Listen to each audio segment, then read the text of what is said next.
കാണൂ പരസ്യരഹിതമായ ഏറ്റവും പുതിയ എപ്പിസോഡുകൾ. ജ്യോതി DKയുടെ ഭാര്യ.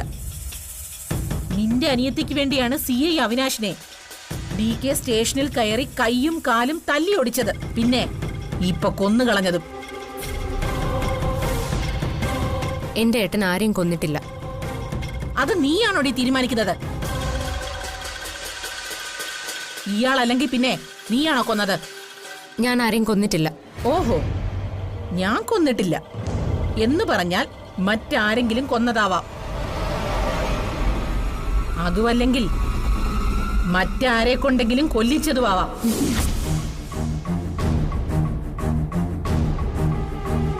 അപ്പോ കൊട്ടേഷൻ കൊടുത്ത് കൊല്ലിച്ചതാണ് ആണോന്ന്?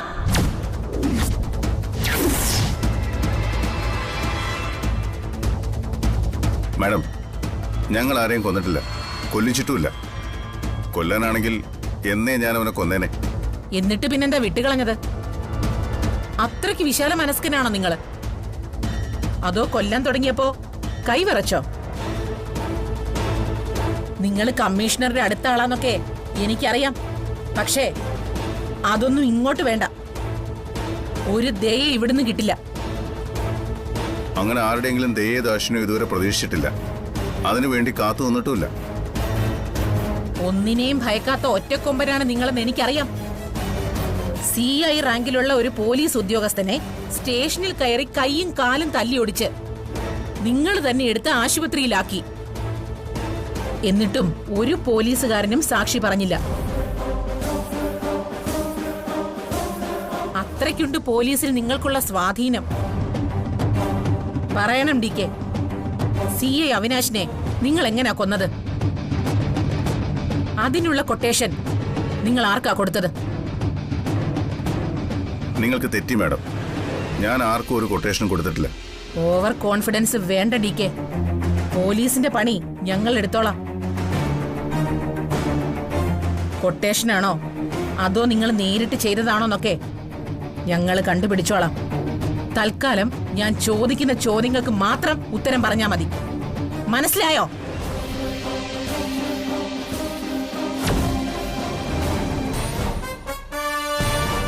DKയുടെ മരുമക്കൾ. ഇതിലാരാ CI അവിനാശിന്റെ സഹോദരി? ഞാനാ. നീയും കൂടെ ചേർന്നാണോടി അവിനാശിനെ കൊന്നത്? എനിക്ക് അവസരം കിട്ടിയിരുന്നെങ്കിൽ ഞാൻ അയാളെ കൊന്നാനെ. പക്ഷെ അതിനു മുന്നേ ആരോ അയാളെ തീർത്തു കളഞ്ഞു. Shut up! ഇതാണോടി രക്തബന്ധം? അവിനാശ് നിന്റെ സഹോദരനായിരുന്നു.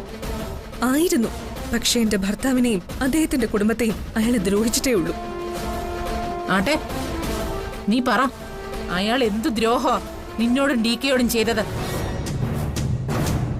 3 വട്ടം ആ സൂര്യയെ കൊല്ലാൻ നോക്കിയത്, 1 വട്ടം ജ്യോതിയെ കൊല്ലാൻ നോക്കി. മിണ്ടാതിരിയടി. ആരാടി നീ? ദേ, അടക്കി വെച്ചോണം നിന്റെ ഈ നാവ്. ഇല്ലെങ്കിൽ പിഴുതെടുക്കും ഞാനത്. എന്താടി നിന്റെ പേര്? മായ. അപ്പൊ നീയാണ് DKയുടെ മൂത്ത മരുമകൾ? അതെ, അത് അഭിമാനമായിട്ടാ ഇന്ന് വരെ എനിക്ക് തോന്നിയിട്ടുള്ളത്. മാഡം വിചാരിക്കുന്നത് പോലെ വിശുദ്ധനൊന്നുമല്ല അവിനാശ്. ജ്യോതിയുടെ അനിയത്തിയെ കെട്ടാൻ സ്വന്തം ഭാര്യയെ അമരാവതിയുടെ മുകളിൽ നിന്ന് തള്ളിയിട്ട് കൊല്ലാൻ നോക്കിയവനാ. അതിനവൻ മാത്രമാണോടി കുറ്റക്കാരൻ? കല്യാണം കഴിച്ചതാണെന്ന് അറിഞ്ഞിട്ടും അവനെ കേറി പ്രേമിക്കാൻ പോയ ഇവളുടെ അനിയത്തിയും കുറ്റക്കാരി തന്നെയാ. നിന്റെ പേരെന്താടി?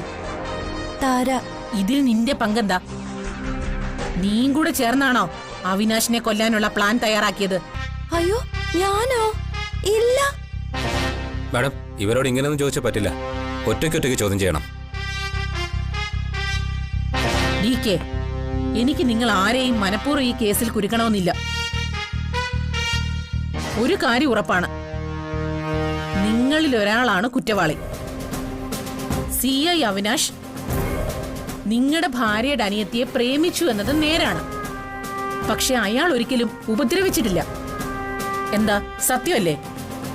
മാഡം, അവിനാശ് ഒരു പോലീസ് ഉദ്യോഗസ്ഥനായിരുന്നു എന്നുള്ളത് സത്യം. പക്ഷേ ഒരു ക്രിമിനലിന്റെ പെരുമാറ്റമായിരുന്നു എല്ലാവരോടും. അതുകൊണ്ടാണോ നിങ്ങൾ എല്ലാവരും ചേർന്ന് അവിനാശിനെ ഇല്ലാതാക്കിയത്? ഞങ്ങൾ ആരെയും കൊന്നിട്ടില്ല. DK, സത്യം പറയുന്നതാണ് നിങ്ങൾക്ക് നല്ലത്. നിങ്ങളെല്ലാം സംശയത്തിന്റെ നിഴലിൽ തന്നെയാണ്. അമരാവതിയിലെയോ സരോവരത്തിലെയോ ആരോ ഒരാൾ തന്നെയാണ് കൊലയാളി. അക്കാര്യം എനിക്കുറപ്പാണ്. അതാരായാലും അയാളെ ജയിലിലടച്ചിട്ടേ ഞാൻ ഇവിടുന്ന് പോകും.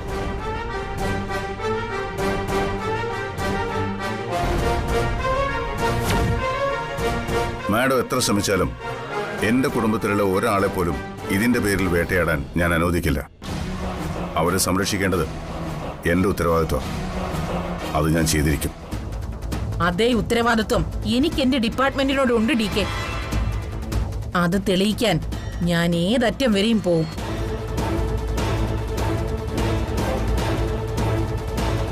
കുറ്റവാളി ആരായാലും ഞാൻ അയാളെ വിലങ്ങിട്ട് കൊണ്ടുപോകുക തന്നെ ചെയ്യും. കുറ്റവാളിയെ സംരക്ഷിക്കാൻ ആരൊക്കെ ശ്രമിച്ചാലും അത് നടക്കില്ല.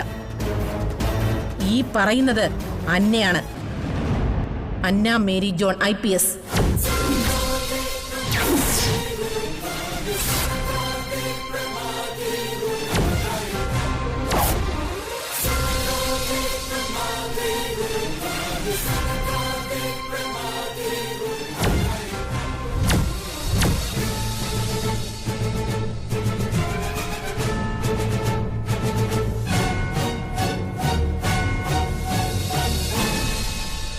ഞാൻ സ്റ്റീഫൻ, വിഘ്നേഷ് സാറിന്റെ മാനേജറാണ്. വിഘ്നേഷ് സാർ വിളിച്ചിരുന്നു. അല്ല, നിങ്ങൾ എങ്ങനെ സാറിന്റെ കൂടെ ചെന്ന് വിട്ടു? അതൊക്കെ പറഞ്ഞാൽ വലിയ കഥയാണ് സാർ.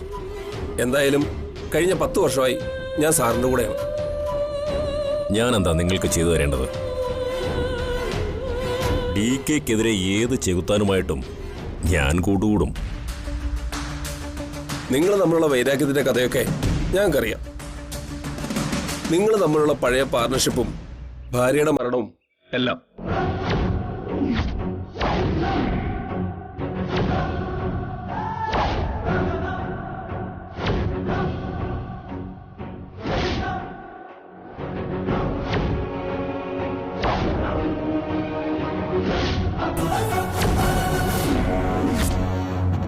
വിഘ്നേഷ് സാർ ഒരു സ്ഥലത്ത് ഇറങ്ങണമെങ്കിൽ ഗ്രൗണ്ട് വ്യക്തമായി മനസ്സിലാക്കിയിട്ടേ ഇറങ്ങും. അത് കലക്കി. ശത്രുവിന്റെ ശത്രു മിത്രമാണെന്നാണല്ലോ പ്രമാണം. വിഘ്നേഷ് സാറിനെ കുറിച്ച് ഞാനും കേട്ടു, വരവും പ്രതീക്ഷിച്ചു. പക്ഷേ എന്നെ കൂടെ കൂട്ടുമെന്ന് ഞാൻ പ്രതീക്ഷിച്ചില്ല. Anyway, thanks. DK അടിയോടെ തകർക്കാനുള്ള ഒരു പദ്ധതിയാണ് വിഘ്നേഷ് സാർ പ്ലാൻ ചെയ്തിരിക്കുന്നത്. അതിവിടെ എക്സിക്യൂട്ട് ചെയ്യാൻ വിശ്വസ്തനായ ഒരാൾ വേണം. അപ്പോ DKയുടെ ശത്രുക്കൾ ആരാണെന്ന് നിങ്ങൾ കണ്ടുപിടിച്ചു കഴിഞ്ഞു അല്ലേ? അതെ, പക്ഷേ ആദ്യത്തെ ഞങ്ങളുടെ പാർട്ണർ നിങ്ങളായിരുന്നില്ല. പിന്നെ അവിനാഷ് ആയിരുന്നു. അവിനാഷും സാറും തമ്മിലുള്ള ഒരു മീറ്റിംഗ് എല്ലാം ഞാൻ പ്ലാൻ ചെയ്തിരുന്ന. പക്ഷേ അതിനു മുൻപേ DK അവനെ തീർത്തു അല്ലേ? അതിന് DK അല്ലല്ലോ അവിനാഷിനെ കൊന്നത്. നിങ്ങൾക്ക് DKയെ കുറിച്ച് എന്തറിയാം? എനിക്കറിയാവുന്നതുപോലെ അവനെ മറ്റാർക്കും അറിയില്ല. അവന്റെ പ്ലാനിങ് നമ്മുടെയൊക്കെ സ്വപ്നങ്ങൾക്ക് പോലും അപ്പുറത്തായിരിക്കും. അവന്റെ ശത്രുക്കളിൽ ഞാനല്ലാതെ ഒരാൾ പോലും ഇപ്പോൾ ജീവനോടെ ഉണ്ടോ എന്ന് എനിക്കറിയില്ല. എടുക്കുമ്പോൾ 1, തൊടുക്കുമ്പോൾ 100, കൊള്ളുമ്പോൾ അത് കോടിയായിരിക്കും. നിമിഷ നേരം മതി അവന് ശത്രുവിനെ തറ പറ്റിക്കാൻ. അത്രയ്ക്ക് ഭീകരനാണോ നിങ്ങളുടെ ഈ DK? അവനോട് എതിർക്കാൻ ഇറങ്ങുമ്പോൾ സൂക്ഷിക്കണമെന്ന് പറയണം നിങ്ങളുടെ വിഘ്നേഷ് സാറിനോട്. സ്നേഹത്തിന് മുന്നിലല്ലാതെ ഒരിടത്തും അവൻ തോറ്റുകൊടുത്തിട്ടില്ല. ഒരു MP കല്യാണം കഴിക്കാൻ തീരുമാനിച്ച പെണ്ണായിരുന്നിട്ടും താലി കെട്ടുന്നതിന് മുൻപ് അവളെ അവൻ തട്ടിക്കൊണ്ടുപോയില്ലേ? അതാണ് അവന്റെ ചങ്കൂറ്റം. അവനെ ഇല്ലാതാക്കേണ്ടത് ശക്തി കൊണ്ടല്ല, ബുദ്ധി കൊണ്ടാ. അങ്ങനെ ഒരു പ്ലാനാണ് വിഘ്നേഷ് സാറിന്റെ മനസ്സിലും. അതാണ് എനിക്ക് നിങ്ങളോട് സംസാരിക്കാനുള്ളത്. ഓക്കെ, പറയേ, എന്താ നിങ്ങളുടെ പ്ലാൻ?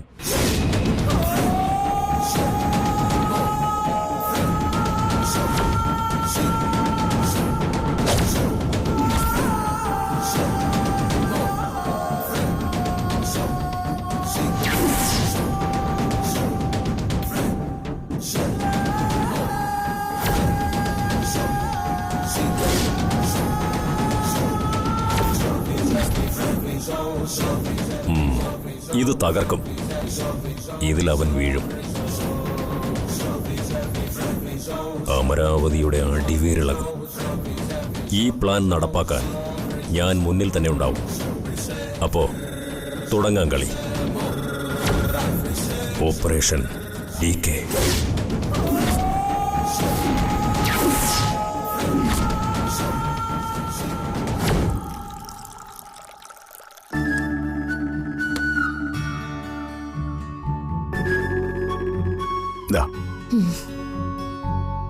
എന്നെ ഇങ്ങനെ രോഗിയാക്കല്ലേ ഏട്ടാ. ഇതൊക്കെ ഞാൻ ഒഴിച്ചു കുടിക്കില്ലേ? അല്ലെങ്കിൽ തന്നെ എനിക്കിപ്പോ ചായ വേണമെങ്കിൽ ഞാൻ പോയി ചായ ഇട്ട് കുടിക്കില്ലേ? അതൊക്കെ കുറച്ച് ദിവസം കൂടി കഴിഞ്ഞിട്ട് മതി. അപ്പൊ പിന്നെ ഞാൻ ആ ACPയുടെ മുന്നിൽ പോയി ചോദ്യം ചെയ്യാൻ വേണ്ടി നിന്നു കൊടുത്തതോ? എന്നിട്ട് എനിക്കൊരു കുഴപ്പമുണ്ടായില്ലല്ലോ. താൻ ഇന്നലെ ശരിക്കും പേടിച്ചു അല്ലേ? ഞാൻ വിചാരിച്ചു അവരെന്നെ തല്ലൂന്ന്. എന്തൊരു അഹങ്കാരമായിരുന്നു ACPക്ക്. അവർക്ക് നമ്മളെ പ്രതിയാക്കാനാണ് താല്പര്യം തോന്നുന്നു. അമ്മയുടെ മുന്നിൽ താൻ ഹാപ്പി ആയിട്ട് നിന്നേക്കണം. അതൊക്കെ ഞാൻ ഏറ്റു. അല്ലെങ്കിലും അഭിനയിക്കാൻ ഞാൻ മിടിക്കില്ലേ?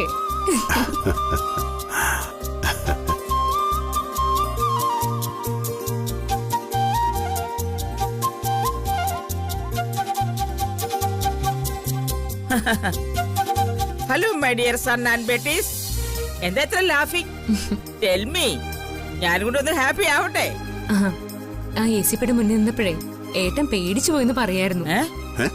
അങ്ങനെ ആര് പറഞ്ഞു? അമ്മേ, ഞാനങ്ങനെ പേടിച്ചിട്ടൊന്നുമില്ല. പിന്നെ പേടിച്ച ആളുകളൊക്കെ ഇവിടെ തന്നെ ഉണ്ട്. ഇപ്പോഴും അതിന്റെ വിറയില് മാറിയിട്ടില്ല. നോക്കി. നോ ബേട്ടി, നീ പേടിക്കണ്ട. അയ്യോ അമ്മേ, എനിക്ക് പേടിയൊന്നുമില്ല. അല്ലെങ്കിലും അവരെ ആരാ പേടിക്കാൻ പോകുന്നേ? ഈ ഹിറ്റ്ലറെ കണ്ടു പേടിച്ചിട്ടില്ല. പിന്നെ ആ ACP.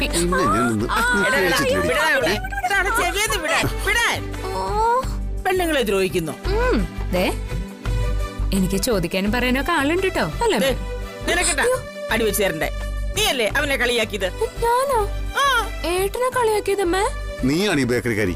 അല്ല, ഏട്ടൻ എന്നെ കളിയാക്കിയത്. മതി മതി മതി. എടാ, വയ്യാത്ത കൊച്ചല്ലേ, കൂടുതൽ ശരീരം ഇളക്കണ്ട.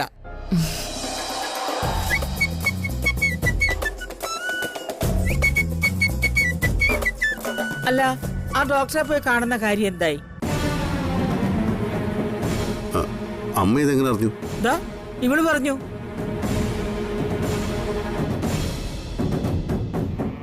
നിന്നോട് ഇത് അമ്മയോട് പറയരുതെന്ന് ഞാൻ പ്രത്യേകം പറഞ്ഞല്ലേ?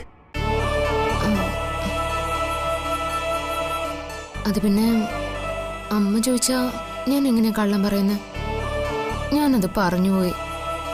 സോറി ഏട്ടാ. നോക്കണ്ട, എനിക്ക് എന്റെ അമ്മയോട് കള്ളമൊന്നും പറയാൻ പറ്റില്ല. ഇതുപോലൊരു അമ്മയും മോളും. അമ്മ എവിടെ ഇത്രയും വഷളാക്കുന്നത്? ഡിസിപ്ലിൻ എന്ന് പറഞ്ഞ സാധനം തൊട്ട് തീണ്ടിയിട്ടില്ല. ആ ഡോക്ടർ കാര്യമായിട്ട് തന്നെയാ കാർഡിയോളജിസ്റ്റിനെ കാണാൻ പറഞ്ഞത്. ഞാൻ ആ മെഡിക്കൽ സെന്ററിൽ വിളിച്ച് നാളത്തേക്ക് ഒരു അപ്പോയിന്റ്മെന്റ് എടുക്കാൻ പോവാം. എന്നിട്ട് നാളെ തന്നെ പോയി ഡോക്ടറെ കാണാം. എനിക്ക് എന്തെങ്കിലും കുഴപ്പമുണ്ടെങ്കിലല്ലേ ഡോക്ടറെ കാണേണ്ട കാര്യമുള്ളൂ. ഞാൻ ഒരു ഡോക്ടറെയും കാണാനും വരുന്നില്ല. You don't worry my son. നാളെ തന്നെ ഇവളെയും കൊണ്ട് ഈ മദർ ഗോ. അമ്മേ, no, I order, you obey. Okay?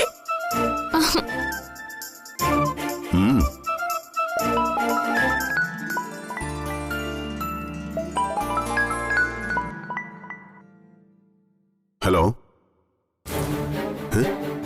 എപ്പോ? ശരി, ഓക്കെ, ഞാൻ നോക്കിക്കോളാം. എന്താടാ? എന്താ ഏട്ടാ, എന്താ പറ്റിയേ? ACP അമ്മ ശ്രീരാമനെയും ഗോകുലിനെയും ബാലുവിനെയും ചോദ്യം ചെയ്യാൻ കൊണ്ടുപോയെന്ന്. മൈ ലിറ്റിൽ കണ്ണാ.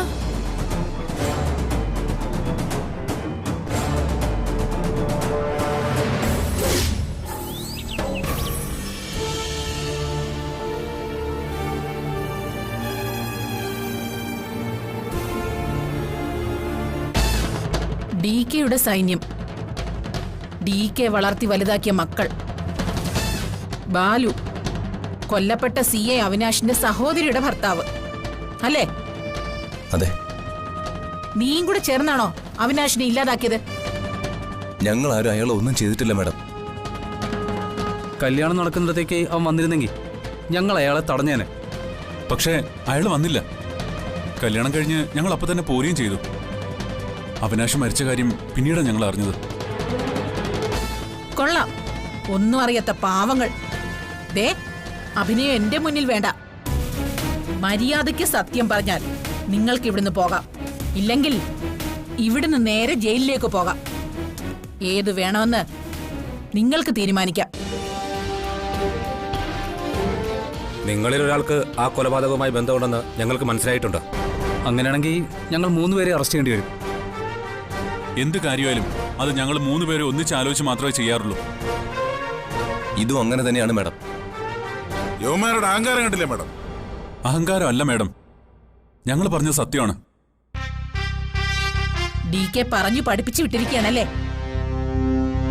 സംശയത്തിന്റെ പേരിൽ 3 എണ്ണത്തിനെ വേണമെങ്കിൽ ലോക്കപ്പിലിടാം, ചോദ്യം ചെയ്യാം, ഇഞ്ച ചതയ്ക്കും പോലെ ചതയ്ക്കാം. പക്ഷേ അതല്ല എന്റെ രീതി. നിങ്ങളാണ് അവിനാഷിനെ കൊന്നതെന്ന് ഞാൻ പറയുന്നില്ല. പക്ഷേ അന്ന് അവിനാഷ് കൊല്ലപ്പെടുമെന്ന് നിങ്ങളിൽ ഒരാൾക്ക് അറിയാമായിരുന്നു. എനിക്കറിയേണ്ടത് നിങ്ങൾ 3 പേരിൽ ആരാണ് ആ ഒരാൾ.